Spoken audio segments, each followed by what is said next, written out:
Welcome,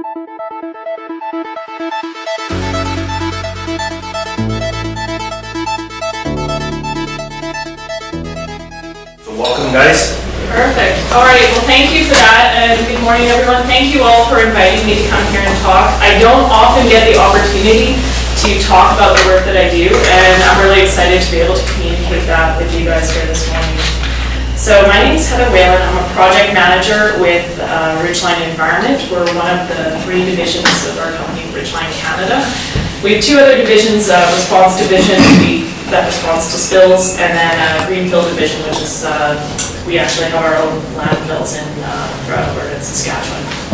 We've been around since 1999 and offering our environmental consulting services, both to upstream oil and gas clients, and my specialty is offering consulting services to clients who are looking for assessments on commercial, industrial, or residential properties, which is where you guys as real estate entity might have some understanding. One of my challenges is I get calls from clients who just know that they need a Phase I. And my first step is always to say, well, do you know what a Phase I ESA is? And are you familiar with the process? And a lot of times they aren't. And so I have to try and educate my clients about what it is, what environmental site assessments are, and just help walk them through the process.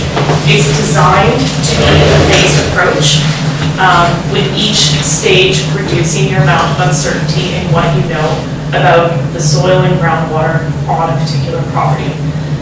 People don't like surprises. You don't want to purchase a house, you don't want to purchase a commercial property and find out afterwards that it's contaminated. You don't want to start developing, and when you're excavating your foundation, you find that you're encountering issues. So for all of these reasons, this is why over the years an approach has been designed to systematically look through the history of a property to identify whether it could be contaminated, where that contaminated is coming from, and how to best identify and assess that contamination.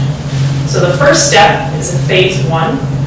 These are commonly required by lenders just for transactional due diligence, but other clients might need them. Say we work for government that are purchasing land and want to develop it, and might want to know what their environmental liability is with that land.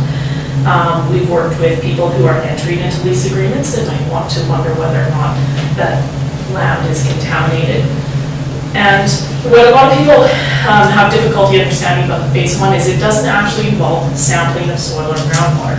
It's a historic search of your site, all the activities occurring on that site, and even on the surrounding area, because with these types of transactions, it's important to know whether or not contamination could be coming into your property from an adjacent area.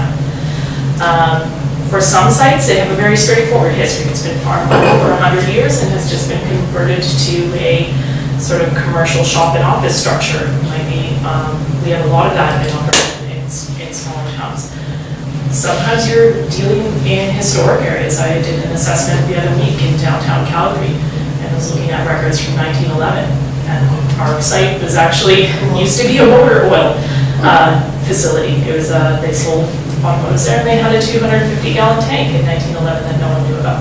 So all of these things are important to know and understand about your property. Once we do the Phase I environmental site assessment, we gather all our information, we do a site visit, we talk to people about the history of the site, we'll prepare a report, deliver it to our client with our recommendation of whether or not to proceed to a Phase II. It's not our job to identify what the risk tolerance is for our client, but to give them that information so that they can make the right decision based on their own risk tolerance. Some people know that they're buying an old gas station. Some people don't know that they're doing that, and they don't want to. So the next step is a Phase II. This is, I think, what most people think about when they think of environmental consulting. And this is when you're actually going in and doing intrusive sampling to identify something at that site. And the objectives of the Phase II are varied, and they depend on what the client wants. Sometimes a buyer just wants to know, is it contaminated, yes or no? And we would have kind of a smaller scope, investigate fewer areas, but target the areas that we would most likely suspect are contaminated. Or sometimes they know that there's something that has been identified there, but they want to know the extent. So we would maybe be a more sophisticated investigation where we can advance more boreholes and try and look for those areas of concern. In some Phase IIs, we would also do a groundwater investigation. It involves installing groundwater monitoring wells. For some contaminants of concern, this is the only way that you can see what's there. And this is where you have the value of that Phase I. If you know that you might have a concern from, say, an old dry cleaner, that investigation is going to look very, very different than if you're redeveloping an old, say, highway maintenance yard where you might have salted paths. And that's why as environmental consultants, we use our knowledge and our expertise to assist our clients to get that information they need. You spend a lot of money on doing a Phase II, you might as well spend it right and look for the things that you need to look for.